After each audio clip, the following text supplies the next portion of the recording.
और डॉक्टर कुलदीप रत्नू हमारे साथ जुड़ चुके हैं। आप साइकोलॉजी में PhD हैं। रत्नू साहब, आपका बहुत स्वागत है पत्रिका टीवी से जुड़ने के लिए। आपसे जानना चाहेंगे क्या प्रक्रिया है और किस अवस्था में ये लोगों को राहत देती है?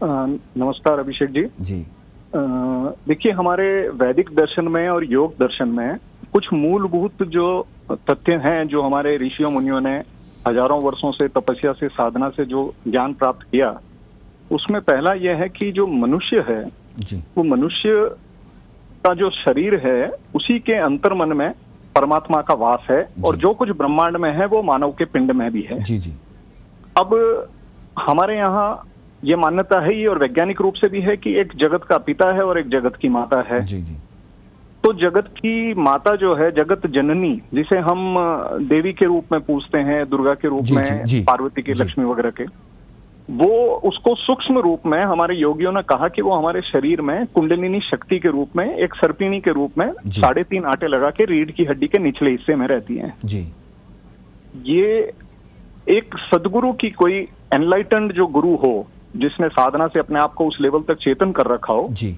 उनकी कृपा से वह चेतन होती है।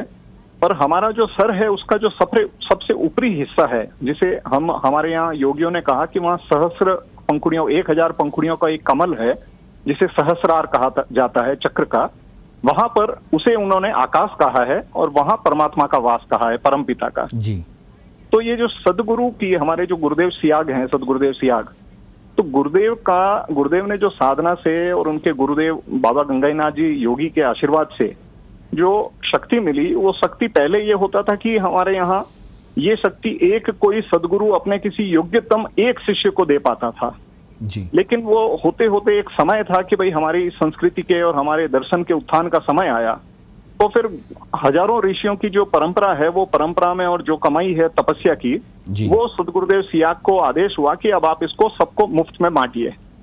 तो गुरुदेव ने वो परमात्मा का जो नाम है, जिससे हमारे यहाँ माना जाता है, वैज्ञानिक रूप से भी माना जाता है कि भाई एक बिग बैंग से यूनिवर्स क्रिएट हुआ, तो हमारे यहाँ उस शब्द को पकड़ा गया, हमारे ऋषियों ने साधना करके उस शब्द को, और उस शब्द को नाम दिया उन्होंने ओम। तो वो परमात्मा का जो नाम है, उसकी साधना करते हुए गुरुदेव ने एक मंत्र को चेतन किया।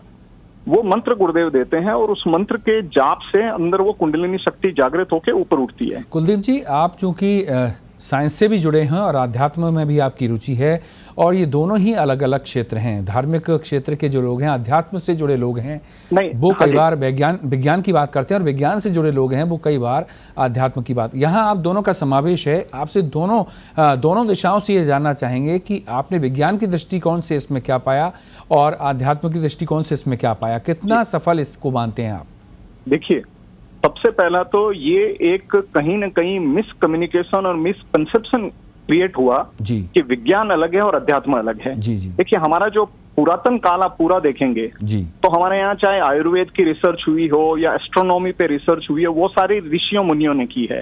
तो इसका मतलब ये है कि अध्यात्म के द्वारा ही विज्ञान की चेतना जागृत होती थी। दूसरी बात, आज भी अगर हम वैज्ञानिक तौर पे देखें तो कोई भी जो जिसको हम कहते हैं कि इनोवेशन है या कोई नॉवेल, कोई आइडिया आता है, तो वो एक इंट्यूशन अंदर से जनरेट होता है। मतलब हमारे अंतर्मन में कोई एक आवाज होती है, हमें कुछ सुझाव देती है, कुछ एक नया, जैसे हम कहते हैं एकदम से बल्ब लगा, तो एक इंट्यूशन है। इंट्यूशन को फिर हम कुछ कॉज एंड इफेक्ट की रिलेशनशिप में लेके और फिर साइंटिफिक फॉर्मेट में लेके आते हैं। जो फिजिकल साइंसेज हैं वो एक टेस्ट ट्यूब में एक्सपेरिमेंट कर पाती हैं, लेकिन जब हम पूरी यूनिवर्स के लेवल में देख रहे हैं तो वहां हमें ह्यूमन बॉडी को हमारी टेस्ट ट्यूब मानना पड़ेगा। और ह्यूमन बॉडी में है ना सर, जो ह्यूमन बॉडी में जो चेंजेस आ रहे हैं, अब उसको आप टेस्ट ट्यूब में नहीं ले सकते हैं कि हमारा एटीट्यूड में क्या चेंज आ रहा है, हमारी अप्रोच में क्या चेंज आ रहा है। तो इसमें होता क्या है कि जब कुंडलिनी शक्ति जागृत होती है तो उसके बाद हमारे योगियों के अनुसार और हमारे दर्शन के अनुसार कि वो हमारे प्राण को, मन को, बुद्धि को, सबको नियंत्रण में लेती है। और उसके कारण जो सबसे बड़ा प्रभाव जो होता है वो होता है हमारी जो वृत्तियां हैं। हमारे दर्शन में ऐसा माना गया कि भाई हर मनुष्य की 3 वृत्तियां होती है, सात्विक है, राजसिक है और तामसिक है। तो सबसे पहले सात्विक वृत्ति ताकतवर होती है और वो राजसिक और तामसिक वृत्तियों को दबाती है। अब जिस तरह की वृत्ति होती है उसी तरह से मनुष्य का खान पान होता है। अब बेसिकली होता क्या है, जैसे हमारे यहाँ नशे का बड़ी एक समस्या है दुनिया भर में कि नशा करते हैं और नशे से बहुत ज्यादा प्रॉब्लम आती है। और इसी से जुड़ा हुआ दूसरी समस्या है कि लोगों को तनाव ज्यादा होता है तो तनाव दूर करने के लिए वो नशा करते हैं कि भाई नींद नहीं आ रही है तो कुछ ड्रग्स लेना है या शराब पीनी है या सिगरेट पीना है जी। तो वो तनाव और वो नशे का जो है असर पड़ रहा है वो बेसिकली इसलिए पड़ता है कि हमारे बॉडी के सेल्स की वो रिक्वायरमेंट बन जाता है। देखिए हमने टीवी सीरियल्स वगैरह में, दूसरी जगहों में, हमारे स्क्रिप्चर्स, मैथोलॉजी वगैरह में हमने बार बार पढ़ा कि भाई देव होते हैं, दानव होते हैं जी। इसमें हमारे सदगुरुदेव सियाग ये कहते हैं कि ये देव और दानव हमारी बॉडी के सेल्स हैं। जो सात्विक सेल्स हैं वो देव हैं और जो तामसिक सेल्स हैं वो दानव हैं। बिल्कुल बिल्कुल। जब आपने इसके अलावा कुलदीप जी आपने इसको कोरोना से भी रिलेटेड किया है क्योंकि इस वक्त महामारी पूरे विश्व में है, तो इसको लेकर आपका क्या कहना है? इससे जो एक माहौल पैदा हुआ है, जो नकारात्मकता आई है, तो आपकी इस विद्या के जरिए, आपके गुरु की इस विद्या के जरिए कैसे उन लोगों को लाभ मिल सकता है? जी, तो एक मैं आपको बात बता रहा था कि नशे में और मानसिक तनाव की, नशे से मुक्ति और मानसिक तनाव से मुक्ति, वो फायदा। दूसरा है कि जब ये कुंडलिनी शक्ति ऊपर चढ़ती है तो वो विभिन्न चक्रों का भेदन करते हुए आपके ऊपर चढ़ रही है, उस समय आपके शरीर में स्वतः योग होता है। देखिए इसकी सबसे जो यूनिक एस्पेक्ट है सिद्ध योग का कि कुंडलिनी शक्ति खुद आपको योग करवाएगी आपके शरीर को पूर्ण स्वस्थ करने के लिए।